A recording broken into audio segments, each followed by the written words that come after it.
മലയാളികൾ എഴുത്തച്ഛന് നൽകിയിട്ടുള്ള മഹത്തായ പദവി ഏതാണ്? മലയാള ഭാഷാ പിതാവ്. ഉണ്ണീസ് വിജയപാത അവതരിപ്പിക്കുന്ന പ്രാചീന കവിത്രയം എഴുത്തച്ഛൻ ക്വിസ്. ലൈബ്രറി സാഹിത്യ വായനാ ക്വിസുകളിലേക്കും PSCയിലേക്കും ആവശ്യമായ GK ക്വിസ്. എല്ലാവർക്കും പുതിയ വീഡിയോയിലേക്ക് സ്വാഗതം. എഴുത്തച്ഛൻ ജീവിച്ചിരുന്നത് ഏത് നൂറ്റാണ്ടിലാണ്? എഴുത്തച്ഛൻ ജീവിച്ചിരുന്നത് ഏത് നൂറ്റാണ്ടിലാണ്? ഉത്തരം 16-ാം നൂറ്റാണ്ട്. 16-ാം നൂറ്റാണ്ടിലാണ് എഴുത്തച്ഛൻ ജീവിച്ചിരുന്നത്. പുതുമലയാൺമതൻ മഹേശൻ എന്ന് എഴുത്തച്ഛനെ പുകഴ്ത്തിയതാര്? പുതുമലയാൺമതൻ മഹേശൻ എന്ന് എഴുത്തച്ഛനെ പുകഴ്ത്തിയതാര്? മഹാകവി ഉള്ളൂർ. മഹാകവി ഉള്ളൂർ. എഴുത്തച്ഛൻ്റെ ജന്മസ്ഥലം ഏതു ജില്ലയിലാണ്? എഴുത്തച്ഛൻ്റെ ജന്മസ്ഥലം ഏതു ജില്ലയിലാണ്? മലപ്പുറം ജില്ല. മലപ്പുറം ജില്ലയിൽ എവിടെയാണ് എഴുത്തച്ഛൻ്റെ ജന്മസ്ഥലം? മലപ്പുറം ജില്ലയിൽ എവിടെയാണ് എഴുത്തച്ഛൻ്റെ ജന്മസ്ഥലം? തിരൂരിനടുത്ത് തുഞ്ചൻ പറമ്പ്. അവിടെ ഉണ്ടായിരുന്ന തുഞ്ചത്ത് തറവാട്ടിലാണ് എഴുത്തച്ഛൻ ജനിച്ചതെന്ന് കരുതുന്നു.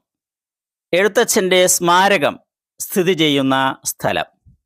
എഴുത്തച്ഛൻ്റെ സ്മാരകം സ്ഥിതി ചെയ്യുന്ന സ്ഥലം തിരൂർ തുഞ്ചൻ പറമ്പ്. തിരൂർ തുഞ്ചൻ പറമ്പിലാണ് എഴുത്തച്ഛൻ്റെ സ്മാരകം സ്ഥിതി ചെയ്യുന്നത്. ആധുനിക മലയാള ഭാഷയുടെയും കവിതയുടെയും അടിത്തറയും രൂപരേഖയും സൃഷ്ടിച്ച എഴുത്തച്ഛൻ്റെ 2 കിളിപ്പാട്ട് കൃതികൾ ഏതെല്ലാം? അധ്യാത്മരാമായണം കിളിപ്പാട്ട്, ഭാരതം കിളിപ്പാട്ട്. അധ്യാത്മരാമായണം കിളിപ്പാട്ടും ഭാരതം കിളിപ്പാട്ടും. അധ്യാത്മരാമായണം കിളിപ്പാട്ട്, ഭാരതം കിളിപ്പാട്ട് എന്നിവ കൂടാതെ അദ്ദേഹം രചിച്ച പ്രസിദ്ധമായ 2 കൃതികൾ ഭാഗവതം കിളിപ്പാട്ട്, ഹരിനാമ കീർത്തനം എന്നീ 2 കൃതികൾ വളരെ പ്രസിദ്ധമാണ്. ഭാഗവതം കിളിപ്പാട്ട്, ഹരിനാമ കീർത്തനം. കവി കിളിയോട് കഥ പറയാൻ ആവശ്യപ്പെടുകയും തുടർന്ന് കിളി കഥ പറയുകയും ചെയ്യുന്ന രചനാ രീതിക്ക് പേര്? ഉത്തരം കിളിപ്പാട്ട്. കിളിപ്പാട്ട്. എഴുത്തച്ഛൻ മലയാള കവിതയിൽ തുടക്കം കുറിച്ച പ്രസ്ഥാനം ഏതാണ്? എഴുത്തച്ഛൻ മലയാള കവിതയിൽ തുടക്കം കുറിച്ച പ്രസ്ഥാനം കിളിപ്പാട്ട് പ്രസ്ഥാനം. കിളിപ്പാട്ട് പ്രസ്ഥാനം. എഴുത്തച്ഛൻ്റെ രചനാ പാടവം ഏറ്റവും പ്രകടമായി കാണുന്ന കൃതി ഏത്? എഴുത്തച്ഛൻ്റെ രചനാ പാടവം ഏറ്റവും പ്രകടമായി കാണുന്ന കൃതി ഏത്? ഭാരതം കിളിപ്പാട്ട്. ഭാരതം കിളിപ്പാട്ട്. എഴുത്തച്ഛൻ്റെ കിളിപ്പാട്ടുകളിൽ സ്വീകരിച്ചിരിക്കുന്ന പ്രധാന വൃത്തം ഏതാണ്? എഴുത്തച്ഛൻ്റെ കിളിപ്പാട്ടുകളിൽ സ്വീകരിച്ചിരിക്കുന്ന പ്രധാന വൃത്തം കാകളി.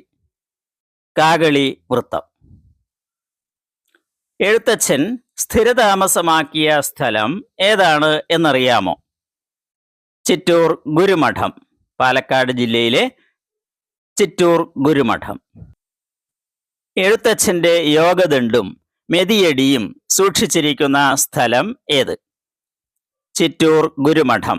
പാലക്കാട് ജില്ലയിലുള്ള ചിറ്റൂർ ഗുരുമഠത്തിൽ. ചിറ്റൂർ ഗുരുമഠത്തിന് സമീപത്തു കൂടി ഒഴുകുന്ന ചിറ്റൂർ പുഴയുടെ മറ്റൊരു പേര്? ചിറ്റൂർ ഗുരുമഠത്തിന് സമീപത്തു കൂടി ഒഴുകുന്ന ചിറ്റൂർ പുഴയുടെ മറ്റൊരു പേര് ശോകനാശിനി പുഴ. ശോകനാശിനി പുഴ. എഴുത്തച്ഛൻ കിളിയെക്കൊണ്ട് കഥ പറയിക്കുന്ന രീതി സ്വീകരിക്കാൻ കാരണം സാഹിത്യത്തിലെ ഏത് ദോഷം ഭയന്നായിരിക്കാം?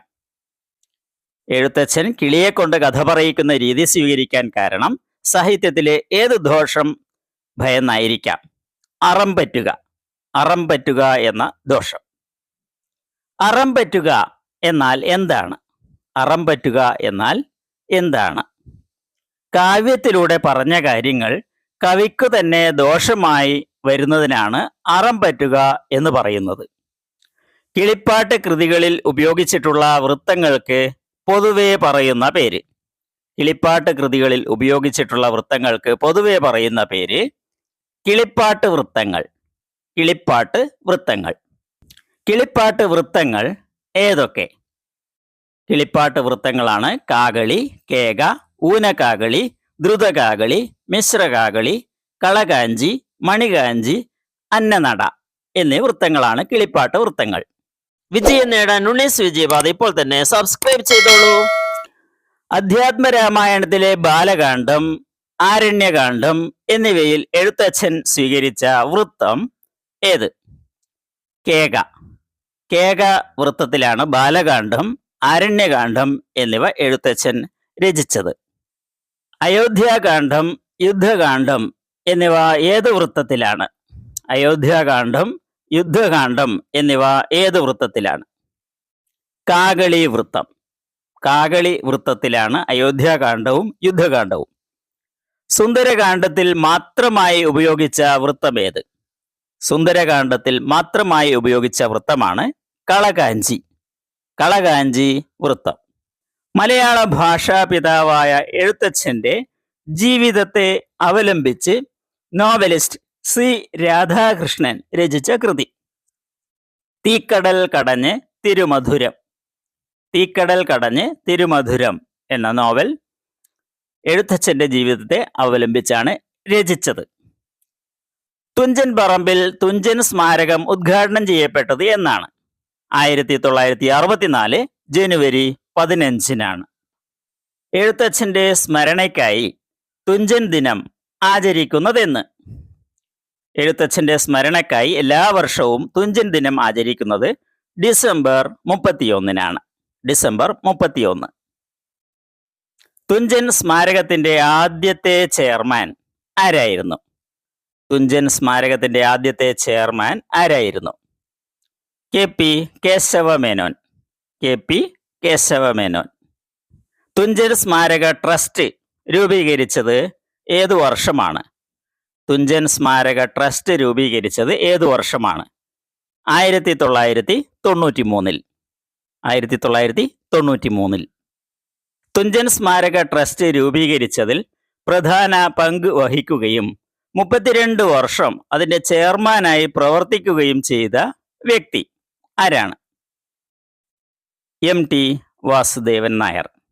MT വാസുദേവൻ നായരാണ് 32 വർഷം തുഞ്ചൻ സ്മാരക ട്രസ്റ്റ് ചെയർമാനായി പ്രവർത്തിച്ച, അത് രൂപീകരിക്കുന്നതിൽ പ്രധാന പങ്ക് വഹിച്ച വ്യക്തി. തുഞ്ചൻ സ്മാരകത്തോട് ചേർന്ന് സാഹിത്യ മ്യൂസിയം ആരംഭിച്ച വർഷം? 2008 ഒക്ടോബർ. 2008 ഒക്ടോബറിലാണ് സാഹിത്യ മ്യൂസിയം ആരംഭിച്ചത്. 5 ദിവസം നീണ്ടു നിൽക്കുന്ന സാംസ്കാരിക പരിപാടിയായ തുഞ്ചൻ ഉത്സവം എപ്പോഴാണ്? വർഷത്തിൽ എപ്പോഴാണ് നടത്തുന്നത്? ഫെബ്രുവരി ആദ്യവാരം. ഫെബ്രുവരി ആദ്യവാരമാണ് തുഞ്ചൻ ഉത്സവം സംഘടിപ്പിക്കുന്നത്. ദീർഘകാലം തുഞ്ചൻ സ്മാരക ട്രസ്റ്റ് ചെയർമാനായിരുന്ന MTക്കു ശേഷം ഇപ്പോൾ ആരാണ് ചെയർമാൻ? വൈശാഖൻ.